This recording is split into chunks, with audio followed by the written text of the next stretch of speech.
Tech Enthusiast. How are you? Oh my gosh, peeps, I feel like I haven't seen you in a while. We had a few changes, but let me not jump in hot right now.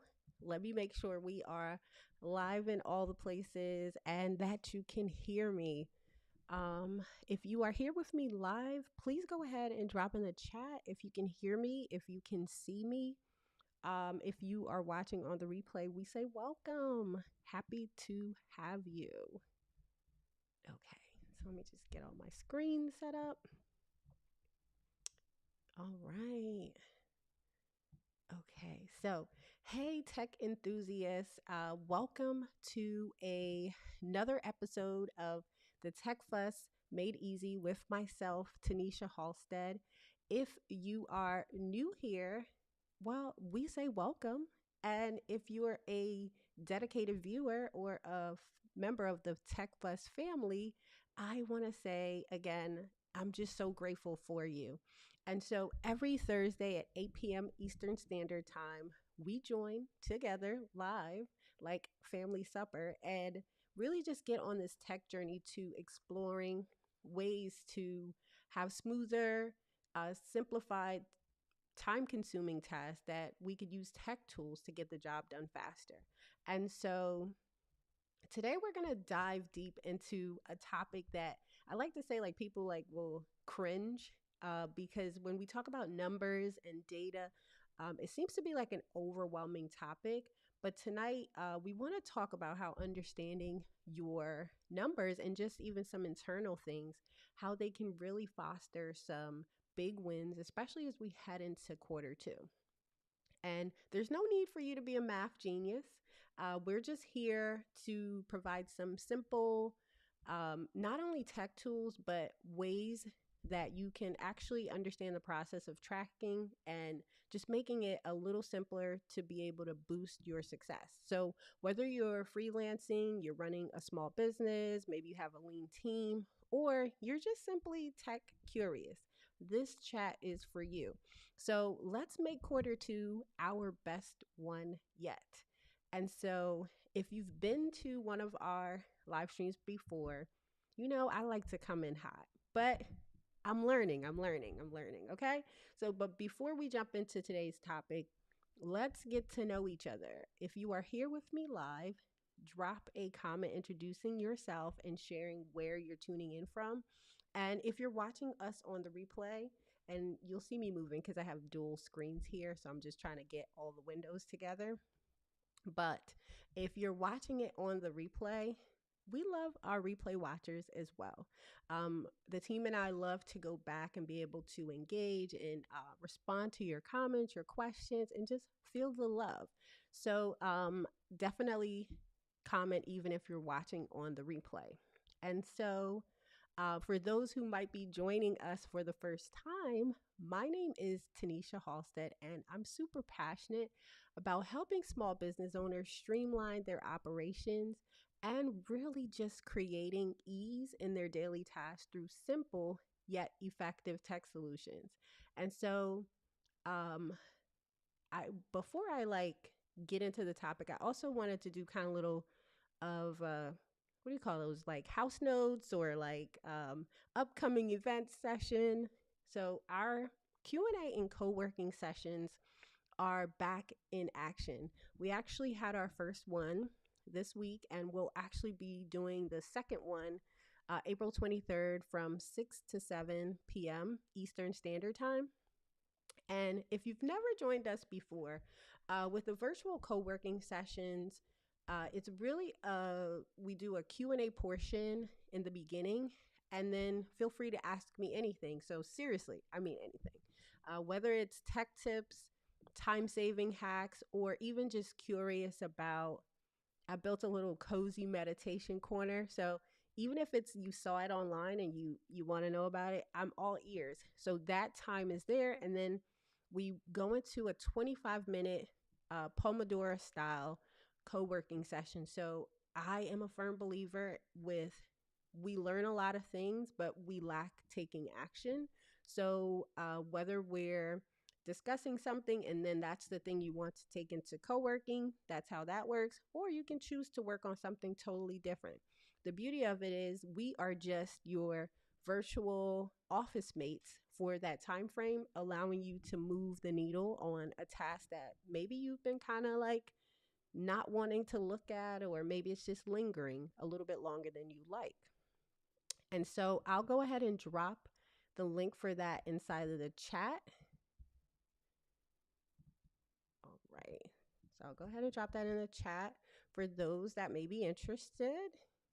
And I think we all are tech enthusiasts. So I look forward to, getting productive and getting to know you guys on a deeper level.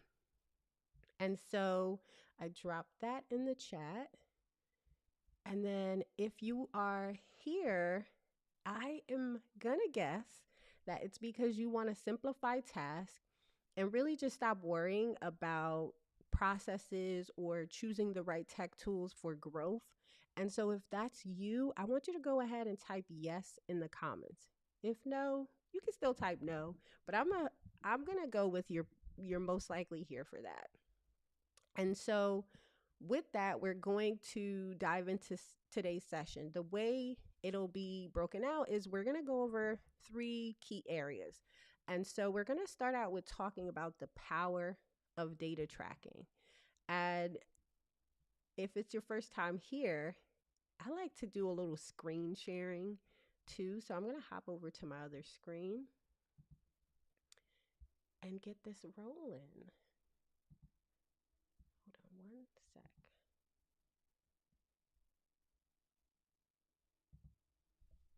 Okay, so we're going to share my screen. Okay, perfect. Okay, perfect. So what you're seeing now is a graphic that I share when I'm presenting on certain topics, because we're online businesses or just running businesses in general where we're basically like this image, just walking by each other, interacting with each other online.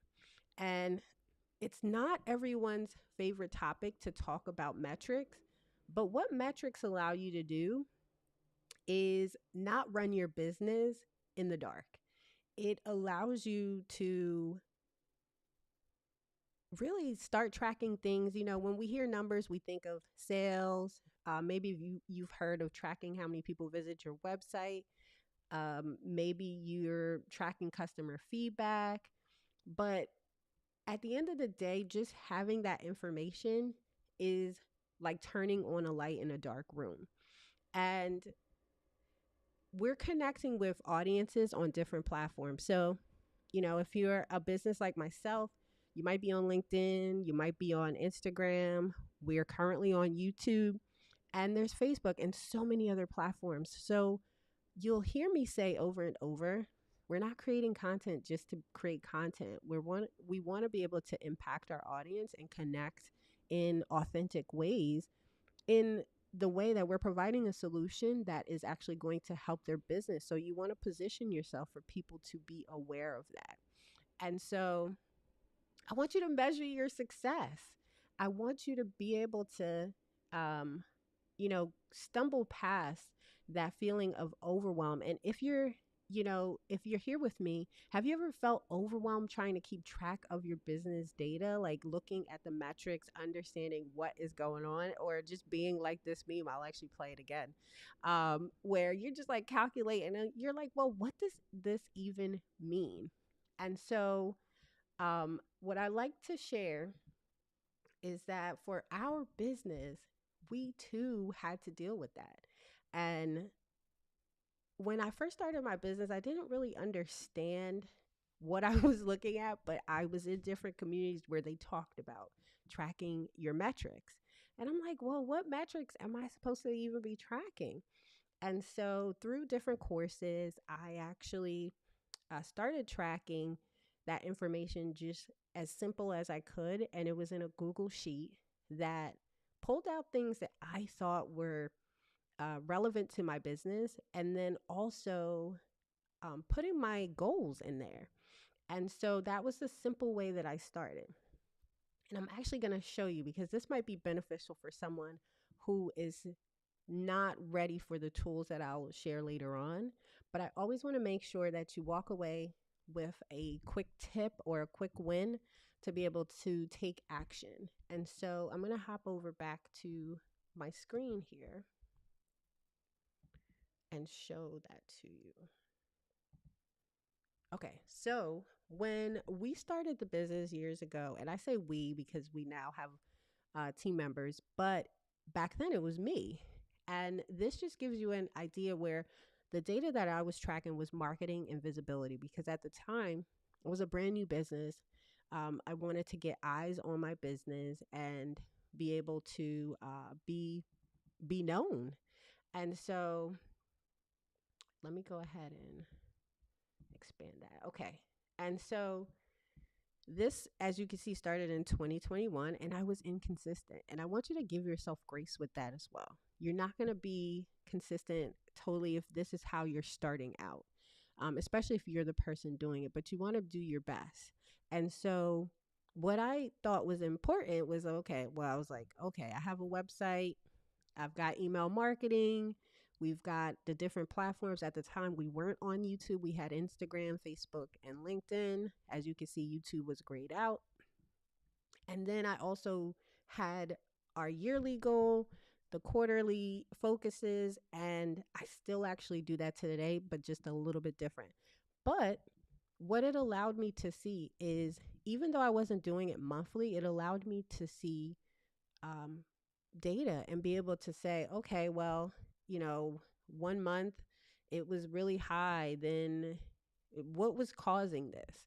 It allowed me to then be able to analyze what was happening. And later on, I will show you how we're potentially doing it now. But I wanted to show that simple beginnings allow you to make big results in the long run. We're flexing and building a muscle, one, to get comfortable with data and metrics, and then two, to then make strategic decisions. And so that segues into, uh, it segues into topic number two that I'll be talking about, and it's using tech tools for data management. So as I got comfortable with tracking data and understanding more of our business processes, I realized that I needed better tools to manage and take away some of the manual effects of it. And that's when, I discovered different tools. So we started, getting more into our CRM. We're using ClickUp for project management. And these tools really helped me and now our team to organize tasks, manage our contacts, and track the projects without all the fuss. And no business is perfect, but it allows you to have a metric or a milestone marker to be able to improve, know what's working, know what's not, and being able to eliminate it. So, one of the things that we're even doing right now is I call it like getting in the trenches and going back to basics. We are analyzing different marketing and sales metrics that we utilize internally to be able to decide, are we keeping certain things? Are we maybe changing how we do it to make it a little bit more streamlined? Like prime example, the tool that or the report I'll show you later, it's now done automatically instead of using the manual input. And it's actually a little bit better. Dare I say, I was actually quite impressed by the information that it produced. And so sometimes just having a simple tool can save hours of work and keep your sanity intact. And we are not here to be stressed out with unnecessary things. And so I'm going to hop over to my screen again just to show you what I am talking about in that scenario. And so I ran this report just to give an idea. So we're currently switching over to a tool called Vista Social. And in Vista Social, it will help us to manage our marketing platforms. And what I love about this is they also have detailed reporting. And so with this reporting, it gives us met- metrics or data across multiple channels. And so this is pretty much the table of contents that tells you what it does.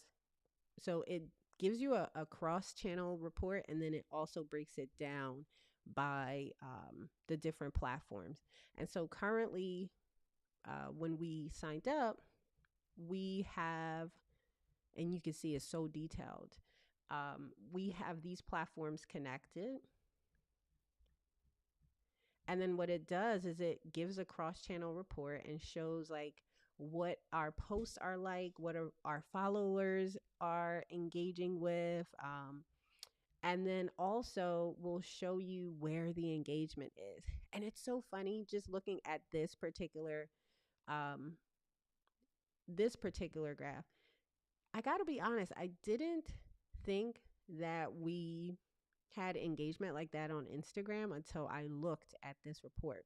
So, funny enough, we are focusing more on video content in an effort to provide education to our audience. And we do publish across platforms. But in seeing this, I was like, wow, I'm quite impressed. So, not only will it show you where most of your engagement is, it'll then also tell you about the different people inside your community. It'll tell you about different posts, how many times you posted, where pretty much was the the best published post during that selected time frame. And it goes on and on and on. And it talks about brand awareness. So, depending on what your goal is, some of these metrics might mean more to you. If you're someone who's heavily researched into hashtags and keywords, it was interesting to me to be able to see that. So, the report goes on, and then it breaks it down by each platform.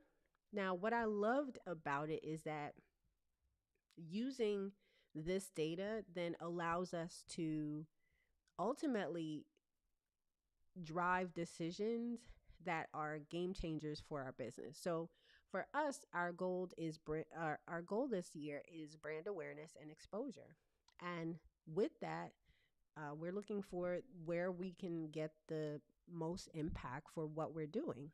And so using this data allows us to drive decisions, and it will be a game changer for the business. It's like having a crystal ball that guides us to smarter strategies and better outcomes. So, I want to know in the chat, have you ever made decisions based on looking at the metrics or the data from any of your marketing platforms, whether it be from your email marketing platform or if it's a social scheduler that you have? I'd be interested to know.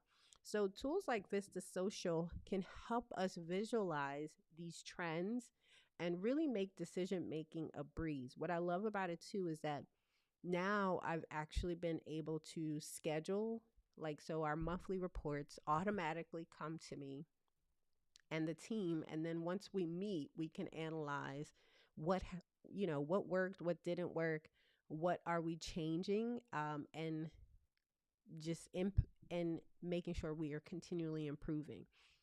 The last or the third thing that I'll segue into is that portion of making more data driven decisions. And today I actually had a conversation with a small business owner that is providing website creation services for clients. And one of the things we talked about is that she noticed that one in particular, she had this like crazy increase of traffic to their website based on some work that she did with their backlinks. And it's, ultimately going to improve their Google ranking. And so I said to her, I was like, well, do you have that published anywhere? Because at the same time, we're doing work and we want to make sure that what we're doing is creating an impact, not only for us as, a bragging rights, but then also for our clients. Because it allows us to then dive deeper into their customer experience with us. And for her in particular, she could then look and see, they're getting all this traffic, but they're not also converting. So now it's a deep dive into their looking into that particular client's customer journey and seeing where the blind spots are or where the holes are, and creating more experience around that. And so, keeping that in mind, for quarter two, after looking at data, I even had to like kind of like refresh myself and go back to basics with that, in the fact of, we use a tool called Vista Social for our YouTube channel. And I set goals in there, but I didn't go back to look at them. And little did I know, we were so close to even, hitting 100 subscribers, or um, it, getting over 6,000 views. And those may be small to some, but for a new channel, we were, pretty excited about that. And then I thought to myself, if we would have just looked a little bit sooner, we probably could have hit that goal of getting at 100 subscriber in the first quarter. So again, that goes, brings it back to um, having the data and allowing ourselves to make, data driven decisions. And it could be a game changer for our businesses. And so I really hope that just this conversation sparked a little, really like insight of utilizing what you have, whether it's, creating a spreadsheet, or utilizing a tool that you have that can pull the metrics and the data in. Just having those solid data points to be able to make your next move the best move, as Kimberly says all the time. And so I want to thank you for joining us today. I welcome you in coming to our upcoming workshop, or I wouldn't even necessarily call it a workshop. It's more, it's a cozy Q&A and co-working session. It's really a safe space for you to ask questions, and be around other tech enthusiasts. It's just really a hands-on experience, and we look forward to connecting, creating that supportive community. It's the fuel you need to get your quarter two to be your best quarter yet, and just take action with your particular goals. And so I want to thank you again for joining us for today's live stream. Remember to register for our upcoming workshop, and let's make quarter two a success together. Stay tuned for more tech tips and solutions in our upcoming episodes. And until then, I want you to stay tech savvy, keep exploring possibilities, and I'll catch you in the next episode of the Tech Fuss Made Easy with myself, Tanesha Halstead. And as always, I'm cheering you on. Love y'all.